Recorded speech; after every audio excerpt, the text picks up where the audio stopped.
This video is the second in a three-part series within a series in which I'm treating Beethoven's 13th String Quartet, Opus 130. If you haven't yet watched the first video in this series, which I posted about a week ago, I recommend that you watch that one before you make your trip through this one. That's because in that earlier video I treated the originally intended final movement of this quartet, which was published separately on account of the publisher's concerns. You'll find a link to that video in the description below. The substitute finale that Beethoven supplied for this quartet is much shorter and lighter in tone than the original. Because of this, I think Beethoven's Opus 130 ought to be experienced in two different ways. One with the Grosse Fuge as finale, which was the composer's original intent, and the other with the substitute finale, which turned out to be the last music that Beethoven ever wrote. In this video, I'm going to go with Beethoven's original intent, but I won't revisit all the information I supplied earlier over the Grosse Fuge.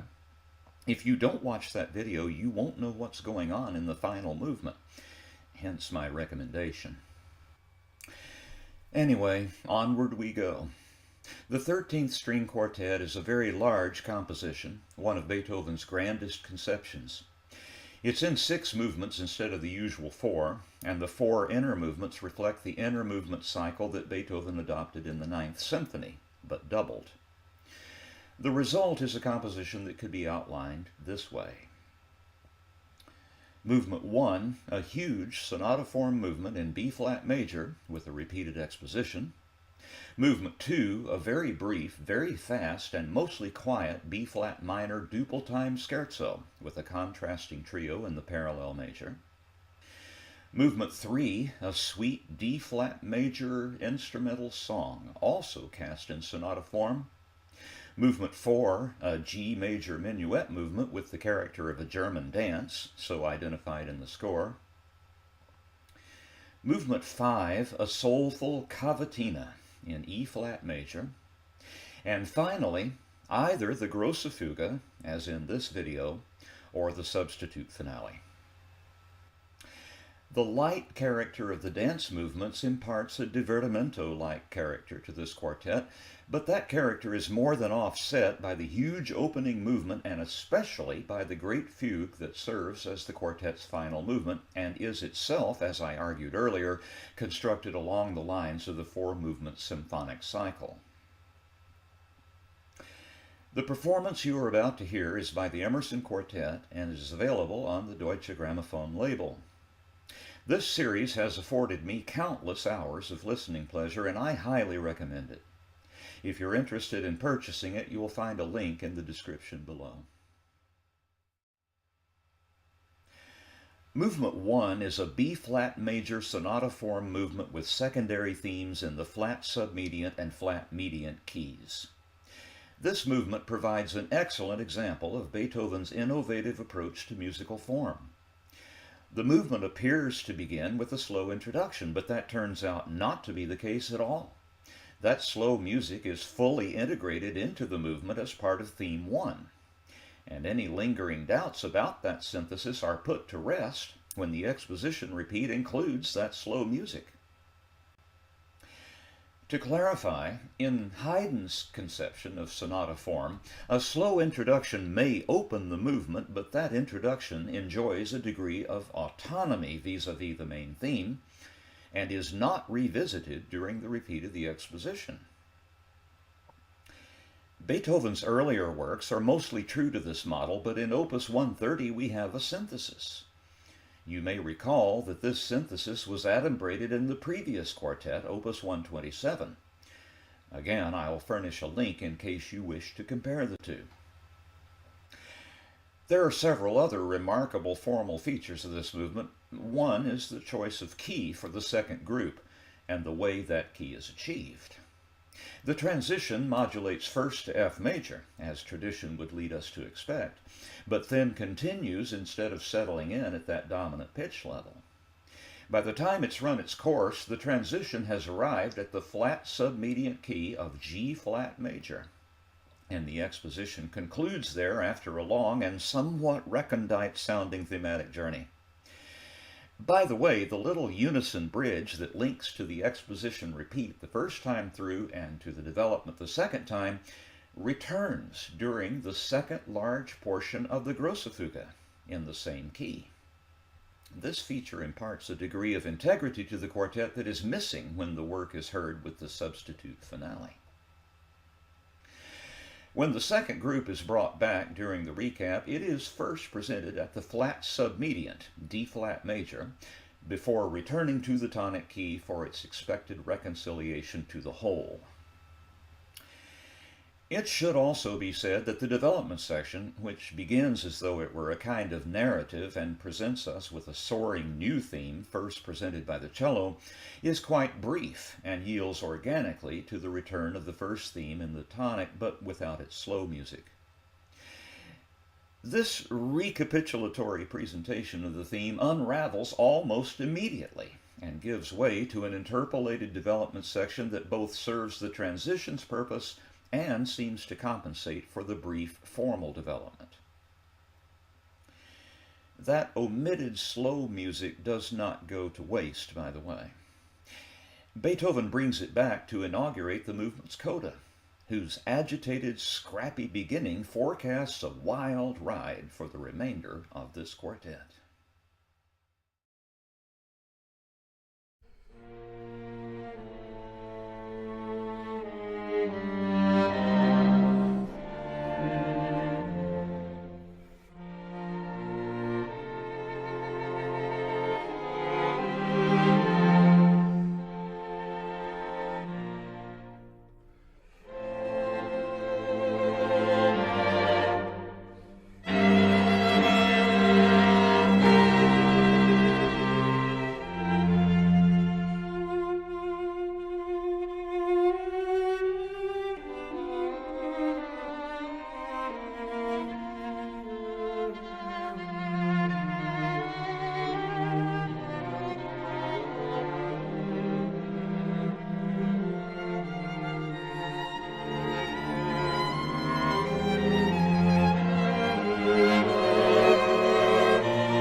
The fleet-footed scherzo-form second movement requires very little in the way of comment. The music is set in duple time in the parallel minor key, and the trio affords contrasts both in key modality and beat division. In both cases, the convention of 2 repeated strains furnishes the compositional template. The da capo reprise is set up by one of the weirdest sounding bridge passages Beethoven ever wrote, and the repeats of strains during that return are written out to accommodate virtuosic embellishment. A brief summary coda completes the project.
Compared to the opening movement, Movement 3 is a much more modest sonata form essay. It begins with a B-flat minor protest that links it tonally to the preceding movement. This material is far too modest to qualify as an introduction, so I've identified it as an incipit.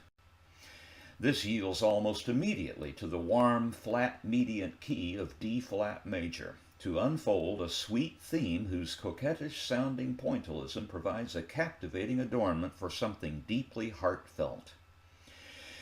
Beethoven's well of inspiration and invention seems bottomless in this movement. The key relations are sometimes breathtaking, and the closing theme in particular leaves me speechless.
Movement 4 is a minuet movement in the style of a German dance, as indicated in the score.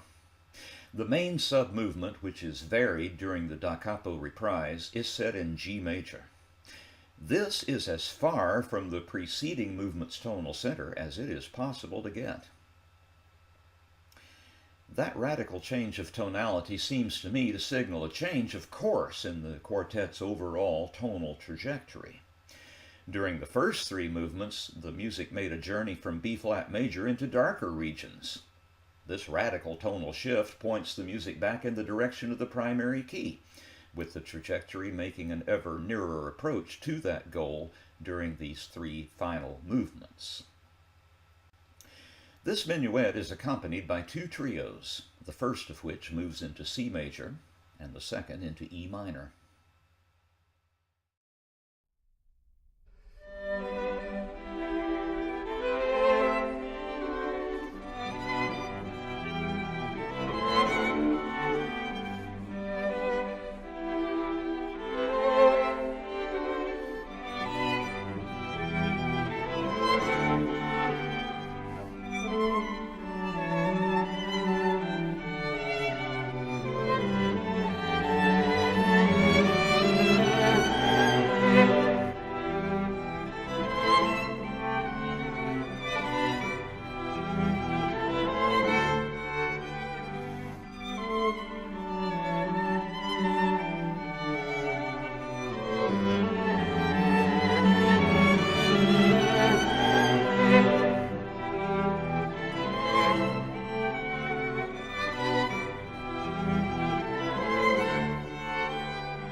The quartet's penultimate movement is a soulful instrumental song in E-flat major. Beethoven identifies it as a cavatina.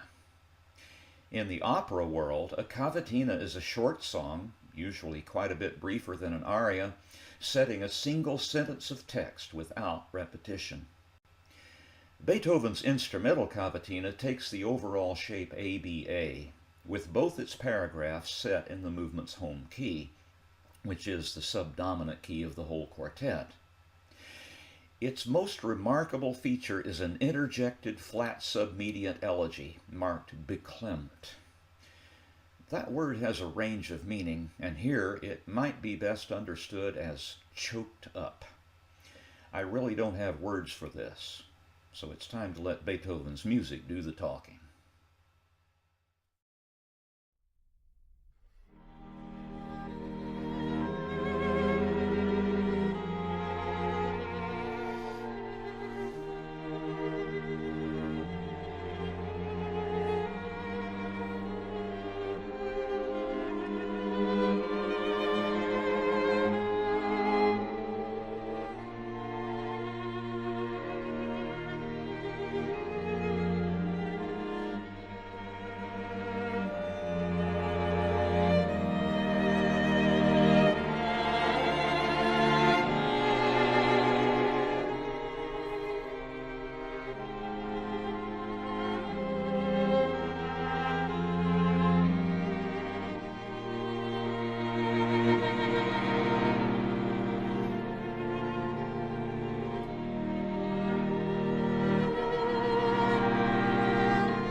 The final movement is the Grosse Fuge, which I have treated earlier as a freestanding composition, reflecting the compromise that was struck between Beethoven and his publisher.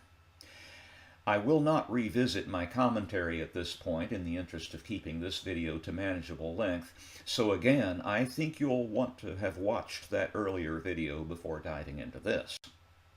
I have made some adjustments in my running commentary, namely, instead of a reference to the 4 movements of the symphonic plan, on which this single movement seems to be based, I have encased the word movement in all of its appearances in quotation marks, just to make sure you understand that I'm referring to large sections within the Great Fugue, not to the overarching 6-movement plan of Opus 130 in its entirety.